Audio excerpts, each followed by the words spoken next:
And now for the Honorable Member, Mr. Ganesh Mahipaul. Thank you, Mr. Speaker. After being burdened down by a 6.5-hour presentation from the Honorable Dr. Ashni Kumar Singh, Mr. Speaker, every member on the government side that stood and spoke so far just kept regurgitating parts of his speech. And we keep hearing that over and over. And I thought with a fresh face in the public service ministry, we would have heard something that is very much of substance for the public servants. We heard what he's talking about, delivering better public services, which I agree, we need better public services, but we need the public servants who are going to deliver the proper public service to be treated properly. And you said absolutely nothing about the actual public servants who deserve better than what they're getting under your PPPC government. What the public servants want to hear, Mr. Speaker, is an update on the public service rules and regulations that have been in existence since 1987. What the public servants want to hear, Honorable Zulfikar Ali, is a revisit to the slavish hours that they have to be there from 8 in the morning to 4:30. They want us to modernize the actual system that they function in so that they can be comfortable and deliver that very service that you speak of. What they want to hear is a recommendation. The public servants want a recommendation from us which we deliver to them for you to adopt, and that is to give them the opportunity to move beyond the 55 age to 60. They want that as an option. They don't want to fall off the system at 55. Some of them want to go on. But you know what the PPPC does?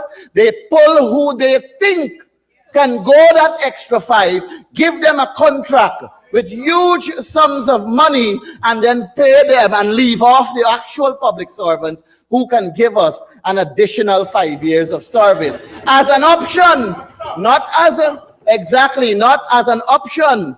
Those are things you should have spoken about. The people in the public service who have to deliver the work to the population, they want a better system. And I thought you would have addressed that. But no, you spent over 20 minutes of your presentation to talk about the APNU and the AFC doing nothing. But let me remind you, and when every one of them speak, Mr. Speaker, it's like that 23 years they were in office never existed. It's like it never existed. When we inherited government in 2015, minimum wage was at $39,000. $39,000. When we left, Mr. Speaker, it went to $65,000. The public servants know this. When we entered government, Mr. Speaker, when we entered government and left, the public servants got 77% aggregate as their salary increase. And you know what, Mr. Speaker? It was one time the ministers of the APNU, the senior ministers in 2016, took 50% salary increase. One time. That 50%, Mr. Speaker, was their salary in 2016, never moved in 2017, never moved in 2018, never moved in 2019, never moved in 2020. These hoodlums over here, they say they don't like it, they don't want it, they're going to take it back. I was waiting for you to retract. Apologies, sir, I retract. Sir, these people over here, these honorable people, they don't want it.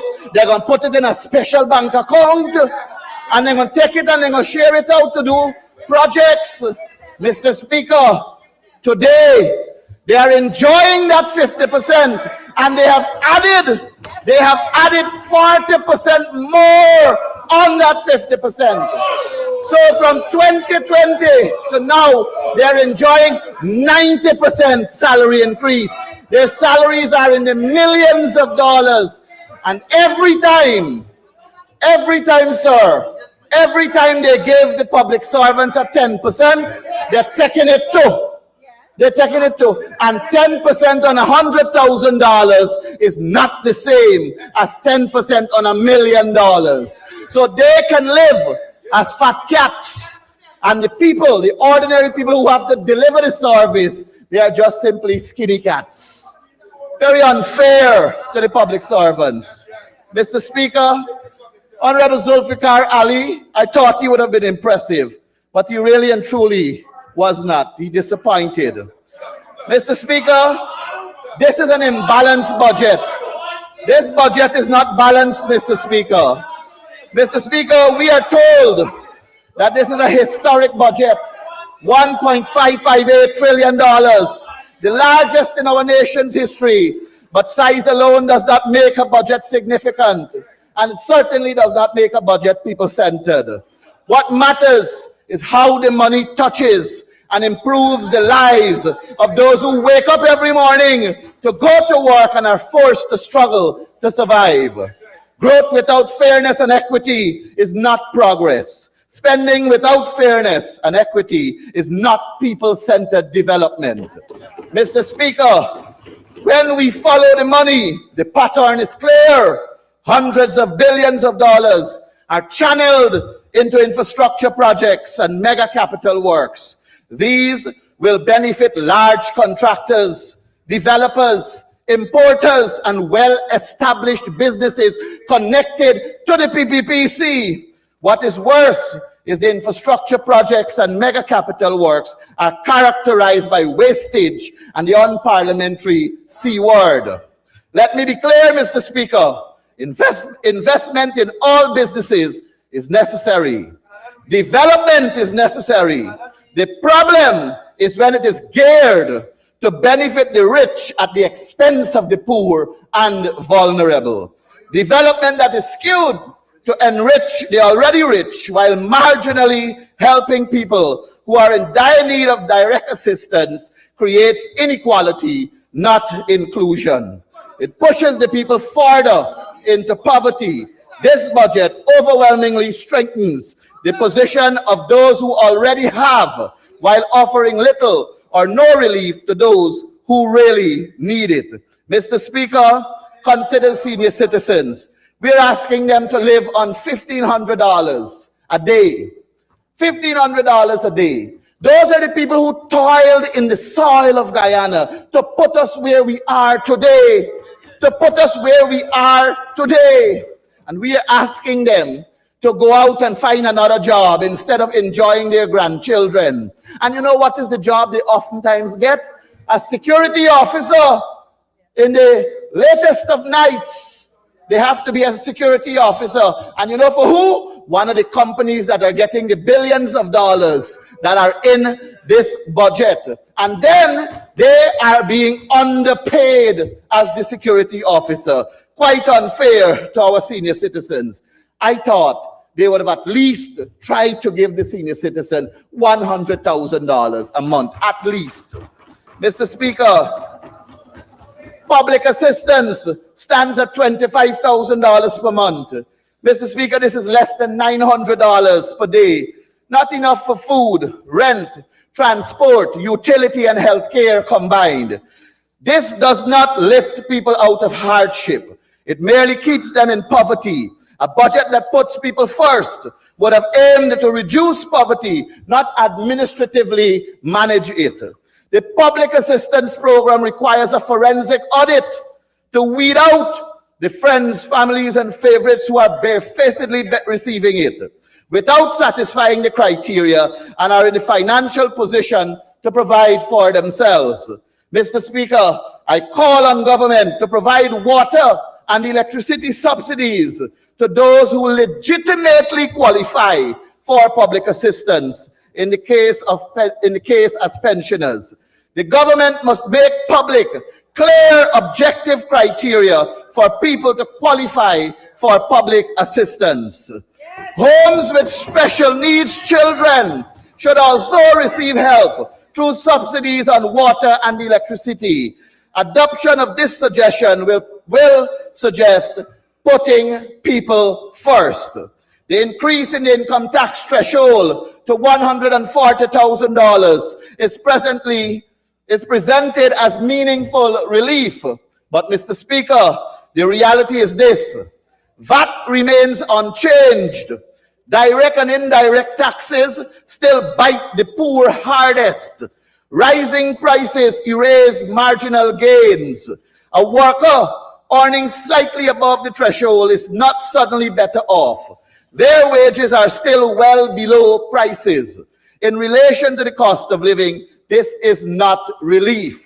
Mr. Speaker, in this oil-rich economy, which is experiencing rapid growth, this budget does not meaningfully redistribute resources to help the poor and vulnerable. Those who benefit most from growth contribute the least proportionally. This is not balanced. This is preservation of privilege. Mr. Speaker, a balanced budget must share prosperity fairly, protect the poor, and empower the vulnerable. Most importantly, it should reduce inequality. This budget does not do that. Mr. Speaker, social support increase are modest and reactive, while capital spending expands aggressively. The result is a widening gap between those who benefit from growth and those who work hard to realize growth. The working people, that is, Mr. Speaker. They merely see people getting rich at their expense. This is not a fight against businesses. It is a call for fairness. This budget creates two Guyanas, one accelerating with opportunity and the other fighting for survival.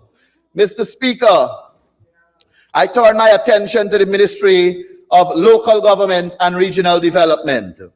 For the fiscal year of 2025, Mr. Speaker, this ministry was allocated a staggering $41.8 billion. Of that sum, $38.7 billion was earmarked for capital expenditure, while $3.1 billion for current expenditure. These are not small sums. These are the people's monies, hard-earned, sacred and entrusted to the government under the promise of development, infrastructure, and improved living condition. Mr. Speaker, under the capital profile alone, $2.7 billion was reportedly spent, approved by this Honorable House, on the clear assurance that tangible, visible, measurable works would be delivered. We were told that there was going to be a design and supervision consultancy for Border Green, amounting to $40 million, $260 million for phase 1 of Border Green, $50 million for the rehabilitation of the East Rumvelt Market, $100 million for the rehabilitation of the La Penitence Market, $75 million for the green space at Merriman's Mall, and $200 million for Stabrook Market. The remainder, we were told, went into drainage work. Mr. Speaker, the budget books says that every cent of the $2.7 billion was spent, fully spent, exhausted, gone. And so I ask on behalf of this House and the Guyanese people, where is the work? Where is the $200 million worth of rehabilitation at Stabrook Market?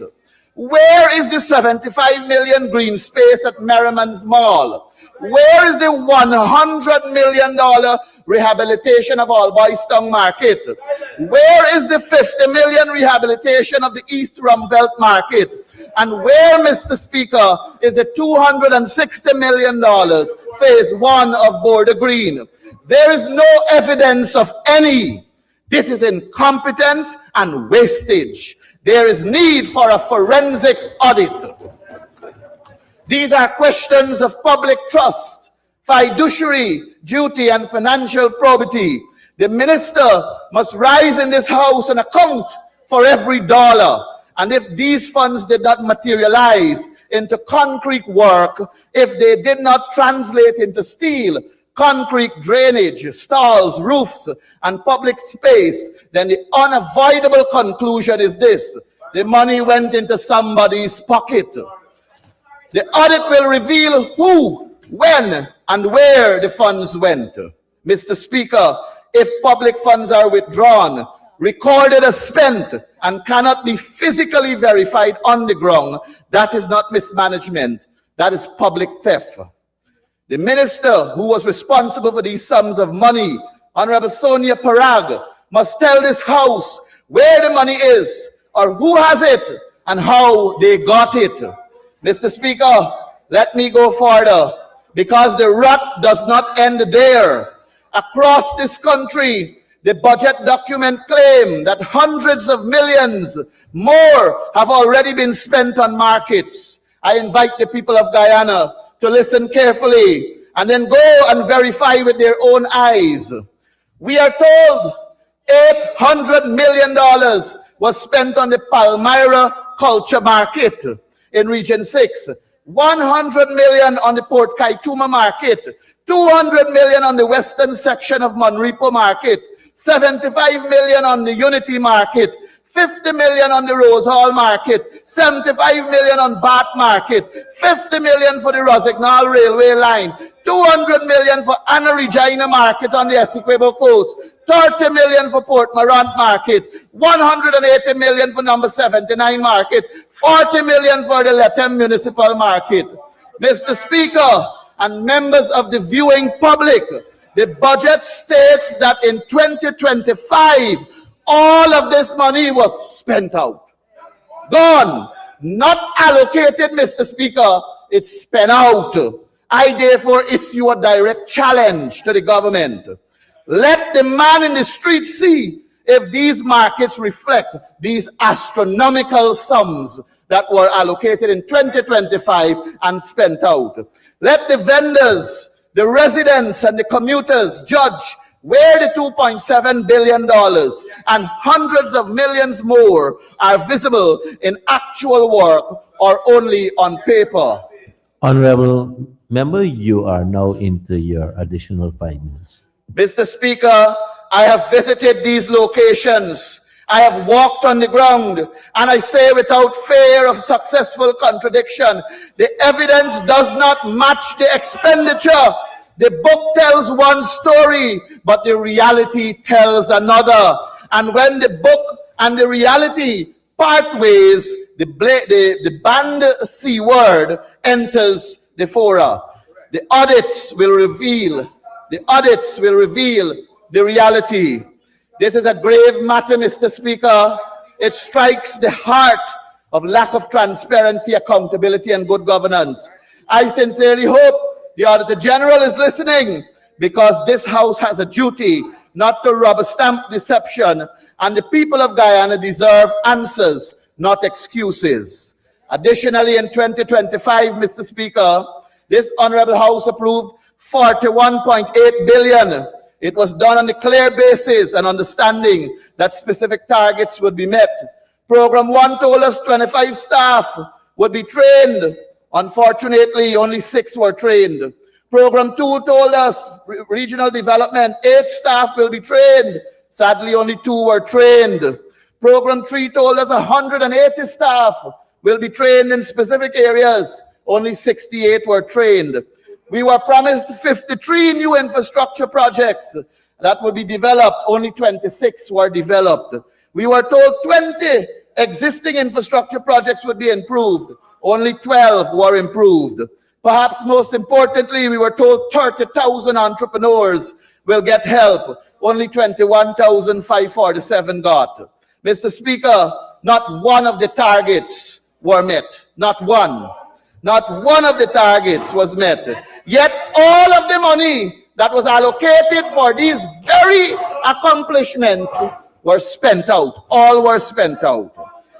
This is the reality, Mr. Speaker, for solid waste management. 2025, 11.6 billion was spent, but yet the Hagboj landfill site continues to stink. This year, only 5.9 billion in the budget. I guess we will be having another stink year. Last year, Mr. Speaker, I anticipated awarding the Honorable Minister Sonia Parag an A grade for incompetence. Today, Mr. Speaker, I am on my feet to confirm that A grade and to increase the grade to an A plus for great incompetence. Mr. Speaker, I feel so sorry. I feel so sorry for education. But it must be noted, Mr. Speaker, that the allocation this year is lower than that of last year, while the targets are higher than what was actually achieved. This is odd. This, Mr. Speaker, will be a test of competence, and I trust Honorable Priya Manik-Chan will deliver, or maybe she was put there to fail. We will find out next year.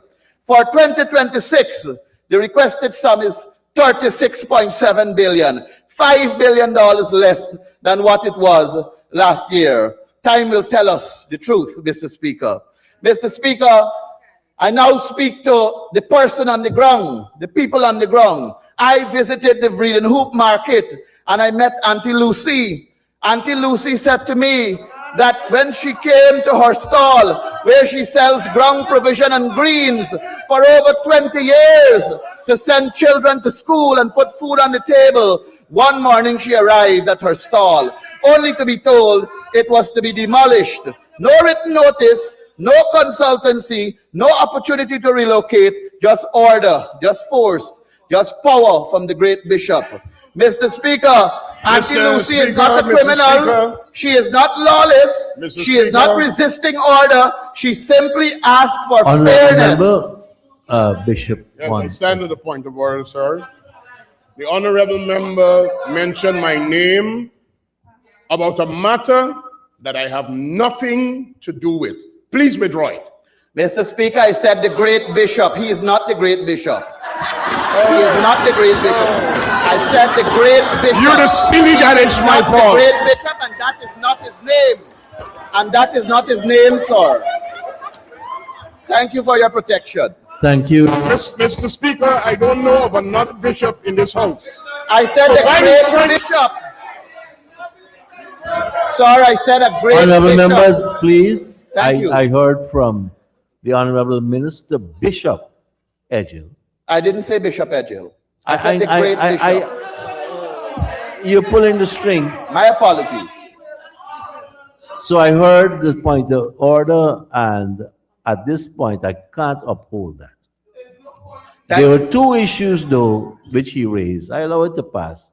EQs of deception. Right? So be careful. Thank you for your guidance, sir. Sir, I also met... You have a minute to conclude. Sir, I also met a gentleman by the name of Mr. Ramesh, who's complaining that he's a contractor and he's not getting any work simply because he cannot pay a bribe. But he sees a lot of people paying bribes and getting work. I don't know if it is true. That's what he told me, sir. Jennifer Daniels from Linden also told me. But you know better than that. Hearsay in here, and especially where you're treading, is the third time. An experienced man. Thank you, sir. And as you're on your feet, you tend to repeat the unparliamentary phrases and actions when you sit in your seat. That's your first warning. Go ahead. You still have a minute to conclude. Mr. Speaker, if this government truly wants the people to do right things, then the example must first start on the government benches. Start with your vehicles. Start with your ministries. Start with your contractors. Start with your friends. Remove the flashing red and green, red and blue lights that are on your vehicles and stop disturbing the traffic from flowing properly on the road. Because you cannot preach order while participating and practicing disorder and lawlessness. You cannot demand respect from the law while abusing it. And you cannot claim to be putting people first while your actions continue to hurt only the ordinary people in Guyana. Mr. Speaker, the people are watching and they know when justice is not equal. In conclusion, Mr. Speaker, I call on the government to recognize that the ordinary Guyanese need real help and genuine action to uplift their lives. And the government side must start with themselves by correcting all the flaws that they are guilty of committing and breaking the laws, and then they can fight to implement it into the ordinary people's lives. I thank you, gracious Speaker. Thank you very much.